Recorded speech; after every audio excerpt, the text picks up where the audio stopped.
محمد رسول الله. إن الحمد لله تعالى نحمده ونستعين به ونستغفره ونعوذ بالله من شرور أنفسنا ومن سيئات أعمالنا. من يهده الله فلا مضل له ومن يضلل فلا هادي له.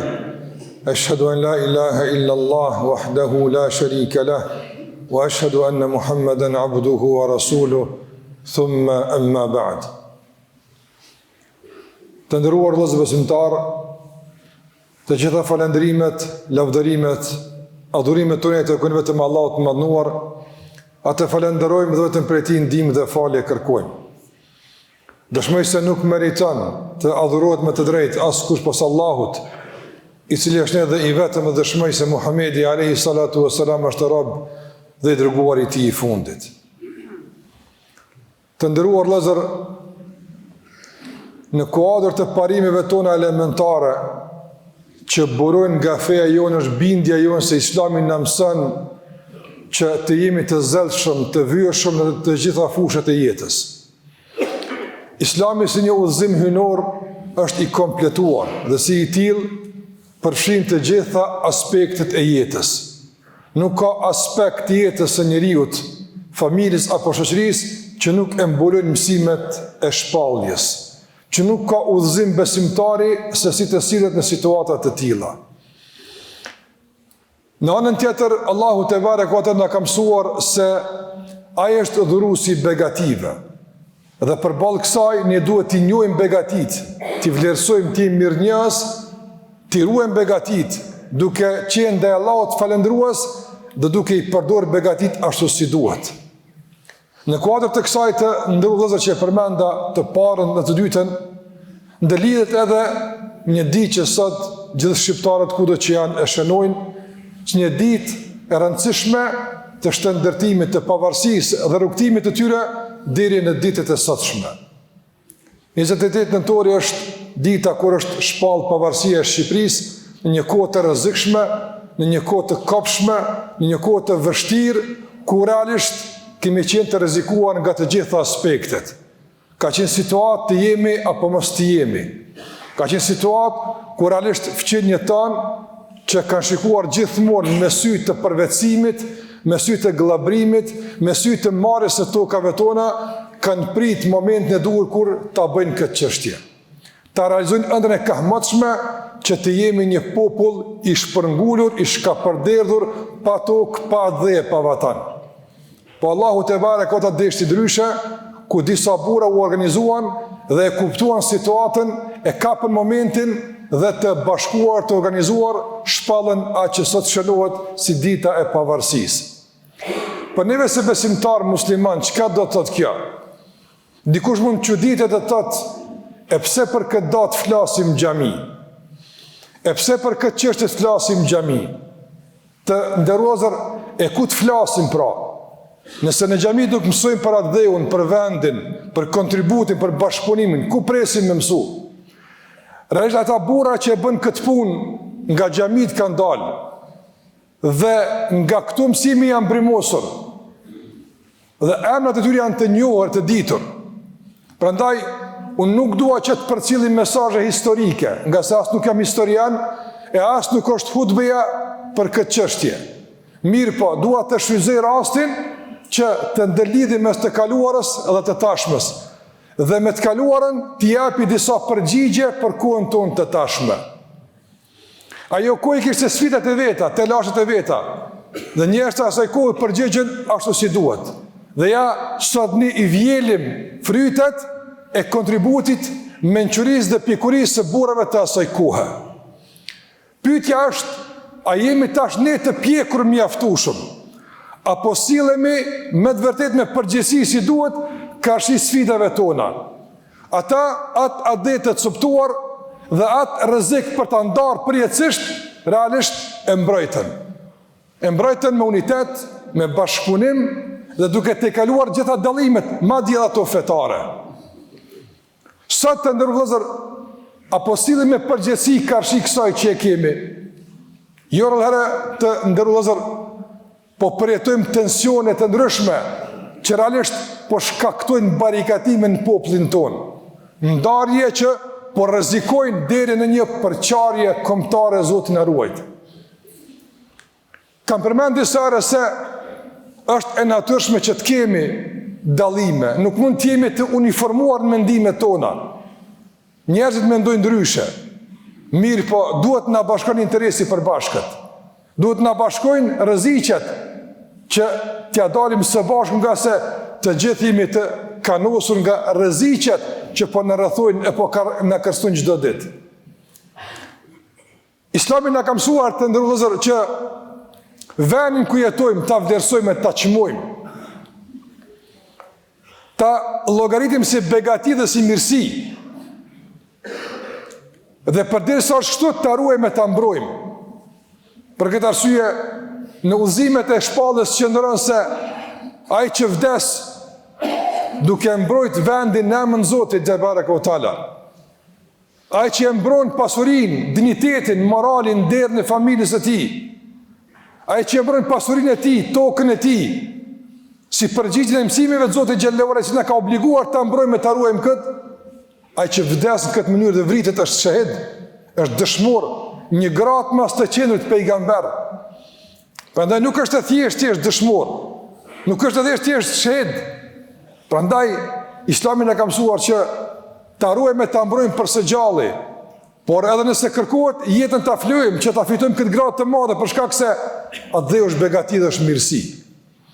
Toka ku Allahu adhurohet, toka e xhamive dhe ezaneve, toka e të parëve tonë, toka e sakrificave, toka e përkushtimeve, toka e kontributit të madh, nuk duhet të neglizhohet, të mbrohet. Prandaj të ndërvëzër, mësimi i parë që e marrim nga e kaluara, nga kjo datë e datë tjera është përgjegjësia jonë ka shik t'i veni. Çdo kush ka përgjegjësi. Dallojmë përgjegjësi është e vërtetë, mirë të gjithë do t'japim llogari. Sikur që Allahu te bareka u taala tha waqifuhum innahum mas'ulun. Ndalni nga se kanë më u pyet. Kanë më u pyet për çdo begati. E liria që po e gëzojmë nuk është begati. Mundësia që ta falim gjymon lirshëm nuk është begati. Mundësia që ta thirrim me zon lirshëm nuk është begati. Prandaj ka shik se begati apo sillim me përgjegjësi apo jo, apo ruajmë se duhet apo kontribuojmë sa duhet, nga se për këtë kena me dhënë llogari. Muhamedi sallallahu alaihi wasallam tha: "Kullukum ra'in wa kullukum mas'ulun an ra'iyatihi." Të gjithë jeni përgjegjës për diçka të caktuar, dhe të gjithë do të japni llogari për atë që keni në përgjegjësi dhe në kompetencat e juaja.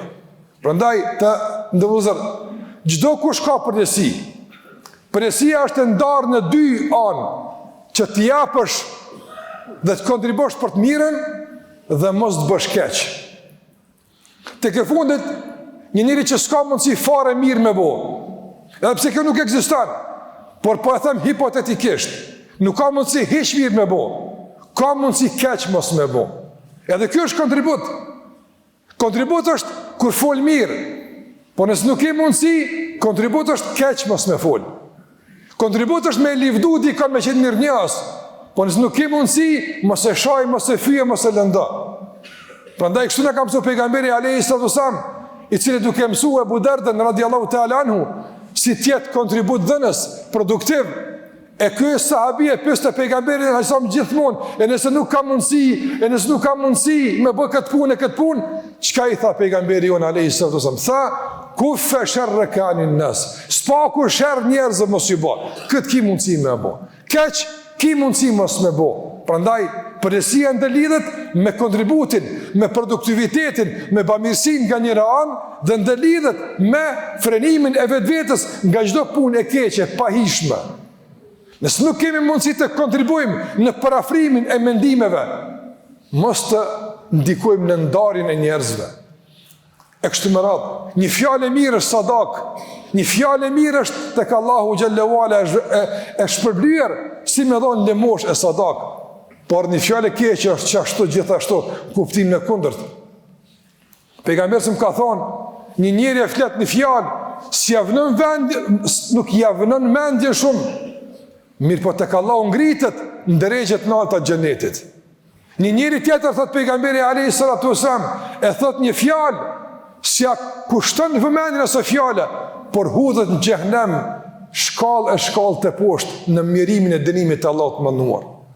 Të nderuar vëllezër besimtar, sot a jemi të përgjithshëm sa duhet në aspektin e fjalës dhe veprave tona? Kur bie fjala për datën që shënohet sot, datat e tjera, po çka do qoftë, kontributin e të parëve tonë, si po trajtohet sot? A ka njërim? Po ka fatkeqësisht. Ka njërim të kontributit, madje edhe më keq se kaq. Ka tendenca që të privatizohet kontributi për vendin tonë. Ka tendenca që realisht një fe e caktuar nga fe që i kanë shqiptarët të jetë ajo që gjithmonë ka qenë në shërbim të atë dheut, ka qenë ajo që gjithmonë ka dhënë figurat të ndryshme, ndërsa ne muslimanët jemi të dorës së dytë. Ne jemi ata që kemi përfituar nga kontributi, por jo diçka të teksuar që kemi dhënë ndonjëherë. Kjo fjalë që thuhet kështu, të nderuar vëllezër, a është fjalë e përgjithshme? A mund të thotë këtë fjalë njëri cili një trup përgjithësie ka karshi vendit, karshi popullit, karshi unitetit dhe karshi të kaluarës, të tashme të ardhmës? A mund të thotë një fjalë të tillë njëri i tillë? Jo vallahi, jo kur. Një njeri veç i papërgjithshëm, një njeri pa integritet intelektual, mund të flet me kaq pa përgjithësi, duke injoruar figurat e ndryshme të popullit tonë, si hoxhallar të shumt, e besimtar të denj, që në emër të besimit të brimosën në frymën e imanit kontribuan për atë dheun e vendin tonë. Duke filluar nga fundi me emrin e Adem Jasharit, e Hamz Jasharit, e Shaban Jasharit, e këta çka ishin këta, e tutjet e poshta, Ismail Qemali, e Hafiz Ali Korça, e Ibrahim Dalliu, hoxhallar të mëdhenj të tjerë, të cilët afër kishin priftërin të tjerë, pa mohuar kontributet e tyre, së bashku e kuptuan seriozitetin dhe ecën tutje. Sot të vish pa përgjësi, ti injërash të gjithë ta, të tentosh të vendosësh X mbi gjithë ta, duke ekspozuar vetëm disa nga të pëlqejnë ty, për treguar se feja që na përshtatet është një fe jo që ne e kemi si shumicë, është sinqerisht qasje skajshmërisht e papërgjithshme dhe mendjeletë. Prandaj nuk duhet të bijmë në graska të tilla. Ne do të vazhdojmë maturinë e pikurinë tonë të sillim me përgjithësi, karshia dheut, karshi vendit, qysh na ka mësuar Allahu dhe pejgamberi sallallahu alajhi wasallam, të jemi mirënjohës çdo kujt për çfarë do kontributi që ka bërë. Andaj ne nuk themi asnjëherë se veç muslimanët kanë kontribuar, themi të gjithë shqiptarët kanë kontribuar.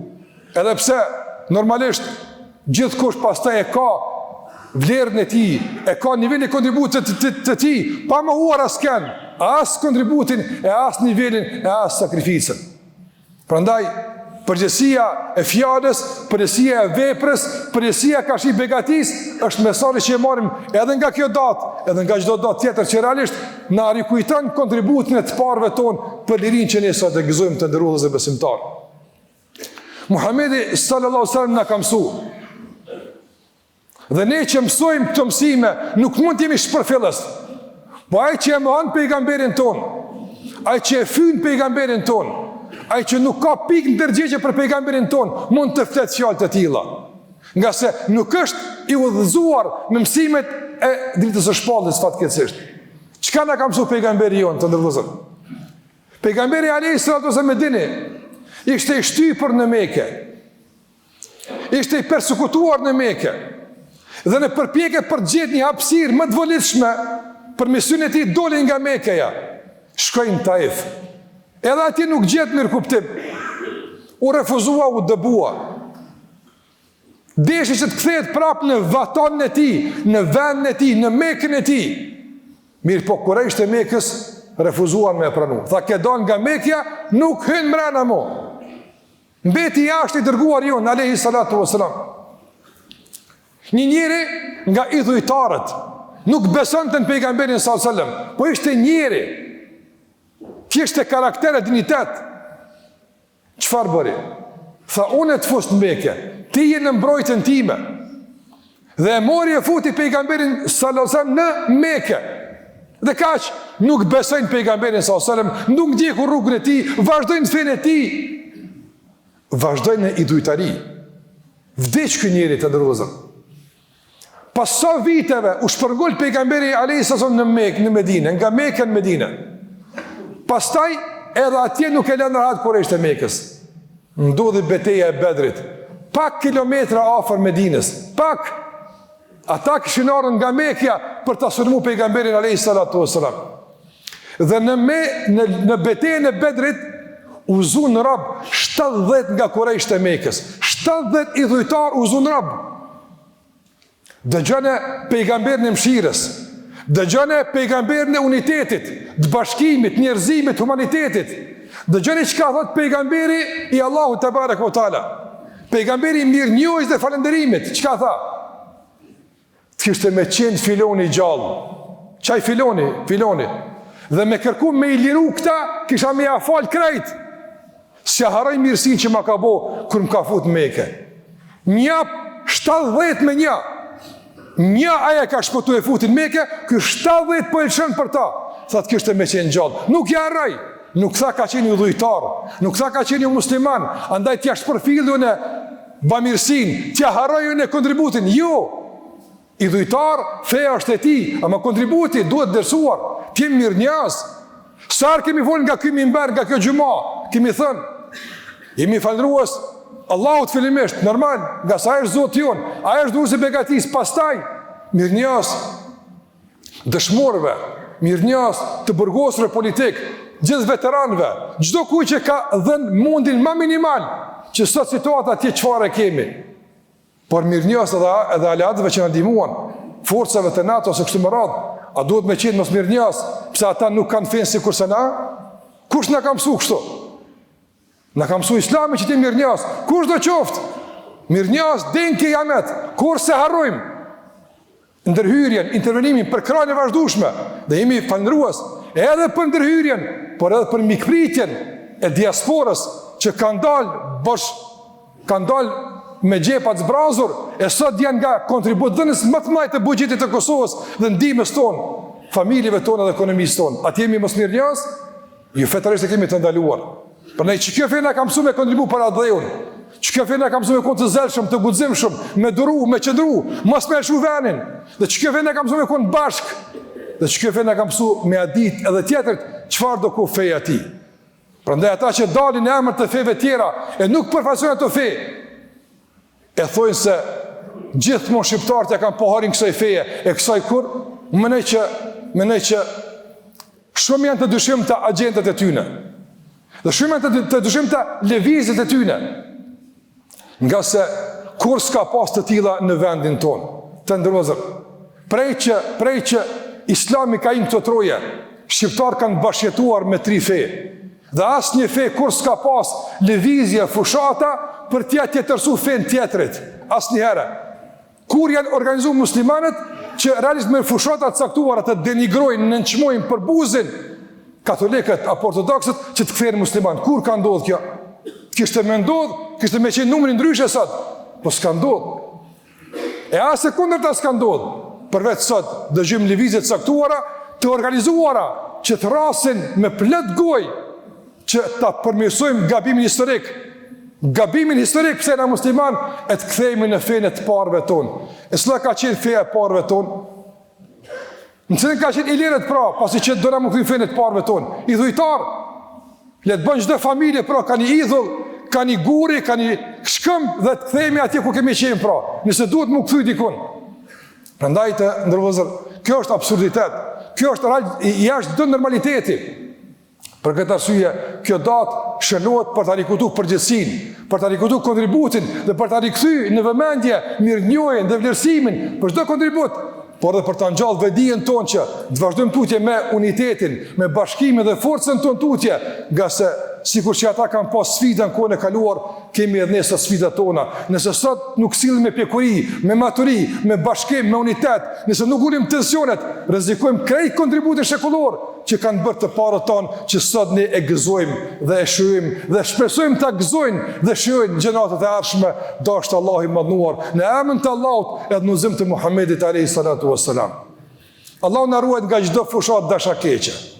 Allahu na ruaj nga njerëz të papërgjithshëm, të cilët flasin fjalë, e ndoshta nuk ja vënojnë vëmendjen, por me atë fjalë mund të shkaktojnë dëme të mëdha, por ka dashur Allahu që këto fjalë po hasin në vesh të njerëzve të matur e të formuar, andaj nuk ndikojnë, nga se si fjalë mund të jenë me të vërtetë me efekte eksplozive të përçarjes e kush dhe çfarë problemeve tjera, por elhamdulillah që jemi të formuar, jemi të pjekur, nuk lejojmë që fjalët të papërgjithshme të ndikojnë në rrjedhën e kombit tonë dhe bashkimit dhe unitetit tonë.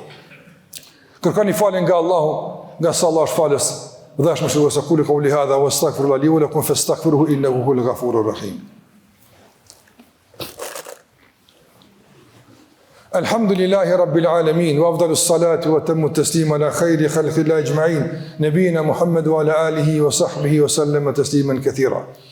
Të nderuar vëllezër, dikush mund të thotë, e pse pra ne mi kushtu vëmendje fjalëve të tilla nëse këta janë pakic, nëse janë të rëndësishëm?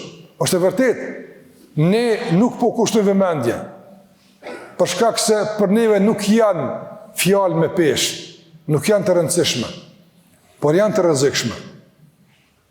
Për faktin se të nderuar vëllezër, sot mjetet e informimit, rrjetet sociale mundsojnë që çdo kush të jap një mendim, çdo kush të thotë diçka. Prandaj ka mundësi dikush të infektohet, të manipulohet nga statistika të pavërteta, nga informata të pabazuara. Realisht, në ato publikime, sinqerisht, me fakte që janë dëshmuar, me reagime që janë shkruar dhe publikuar, dëshmuat se ju vetëm pretendimi që është i pasakt, por edhe argumentet mbi çka e ka ndërtuar pretendimin janë të pasakta. Autorët që ai ka përmend, realisht nuk janë të vetmit, janë të shoqëruar. A din si i bie kjo të ndërvëzër? Sikur se tash në këtë xhumë me marr një foto. Apo? Dhe unë pastaj me i fshi gjysmën e xhamatit nga ajo foto. E mundshme është të fshihet, e mundshme është. Me teknikën e sërshme e mundshme është. E pastaj t'ju qortoj gjumon në arshme pse si nikon mu falë. A është e logjikshme? Po ti na pe që na kone hoqë. Ti e pe që këtu jemi. Jo s'kini qenë, ja fotografia. Ne po flasim për dëshmit e syve. Ne po flasim për dëshmit e gojës e transmetimit, e ai flet për dëshmit e fotografit manipuluara. Para mendoni. Ne po flasim për fakte historike, ai flet për pallavra. E tendenca keqadashëse. Prandaj Islami na mëson që të bazojmë në dije, në argumente. Kudo që na shpihet dija dhe argumenti, atje na gjen. Ne si musliman nuk turpënohemi nga e vërteta. Ashtu ikim nga e vërteta. Nëse kemi gabuar, pranojmë. Nga se kështu na ka mësuar pejgamberi alayhi salatu wasalam. Kështu na ka mësuar Allahu xhallahu ala para ti, që si musliman ti me sinqert dhe ti me të vërtetë. Prandaj Allahu çka tha? Ja ju alladhina amanu taqullaha wa kunu ma'as sadiqin. O që keni besuar, keni frikë Allahun, edhe rrini dhe bëuni në vazhdimsi me të vërtetën dhe me të vërtetit.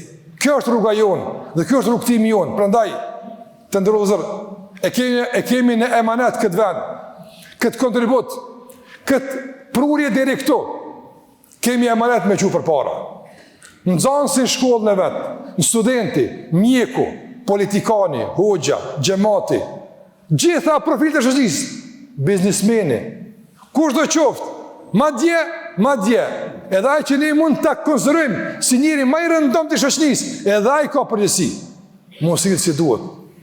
Prandaj çdo kush nga pikpamja e tij, çdo kush nga këndi i tij, çdo kush nga përgjegjësia e tij, ta ruajmë vendin, ta mbrojmë, ta pastrojmë, të kontribojmë, të japim mundin ton, nga se mbi gjitha është fjala Allahu që thotë: "Faman ya'mal mithqala dharratin khayran yara, wa man ya'mal mithqala dharratin sharran yara." Ai që bën mirë sa grimca ka me e gjetë. Edhe këtë njerëz më jamu, Allahu s'ka më jamu. Por ai që flet e bën keq sa grimca, edhe ai ka me e gjetë. Po vallahi. Edhe ai që gënjen e shpif, e dhunon besimtarët në vazhdimsi, edhe ai ka me e gjetë. Ka me e gjetë pasojën e fjalëve, e shkrimeve, e shpifjeve ti tek Allahu i mënduar, nëse nuk pendohet e nuk kthehet tek Allahu te barekuhu teala e nuk i dorë nga shpifjet e nga çastet keqadashëse, individ qoftë, lëvizja apo çka do qoftë tjetër. Ne vazhdojmë tutje. E lutim Allahun xhallahu ala që Allahu të na mbron Lusim Allahun te barekuta që të na ruan nga çdo lëvizje keqadashëse, përçarse, jo unifikuese. Allah na bëft unifikues, na bëft bashkuar të lidhur si duhet në besën e Zotit, në rrugën e pejgamberit alayhi salatu wassalam, në përkushtimin ton për të ruajtur vlerat tona, traditën dhe zakonin ton, të përkushtuar të ruajmë me mbrojmë vendin ton, që ta kultivojmë edhe matutje, lirin, diturin, shkencën dhe gjitha tjera që realisht na mëson besimi jon dhe udhëzimi i shpalljes. Allah na ruaj nga çdo frym keqadashëse, nga çdo ligësi dhe njëri i lig. O Allah i gjithësisë, kurdo që punon kundër neve, kundër unitetit ton, kundër popullit ton, kundër fesë ton, o Allah i mëdhenuar, na mjafto kundër tyne. Na mbroj nga sherri tyne, na mundso që lirshëm të vazhdojmë të adhurojmë, e të besojmë ty, e ndërtojmë vendin si na ke mësuar Zoti i gjithësisë, me mësimet e tua dhe udhëzimet e pejgamberit ton, alayhi salatu wassalam. Allahu i shërof të smurit tanë, Allahu a lehtësof dhimbjet dhe familjarëve kujdesin për ta. Allahu a largof pikëllimin, e mirimin, e mundimin, e vuajtjen nga çdo besimtar ku të qoftë, e nga vendi jonë, e nga gjithë njerëzit në përgjithësi. Allahu i mëshiroft të vdekurit tanë e na bashkoft së bashku me ta në xhenet. Inna Allahi wa malaikatu yusalluna ala nabi. Ya ayyuhalladhina amanu sallu alayhi wa sallimu taslima. Allahumma salli ala Muhammad wa ala ali Muhammad kama sallaita ala Ibrahim wa ala ali Ibrahim innaka Hamidum Majid. Allahumma barik ala Muhammad wa ala ali Muhammad kama barakta ala Ibrahim wa ala ali Ibrahim innaka Hamidum Majid. Ibadallah, inna Allaha ya'muru bil adli wal ihsani wa ita'i dhil qurba wa yanha 'anil fahsha'i wal munkari wal baghi ya'idhukum la'allakum tadhakkarun. إلا الله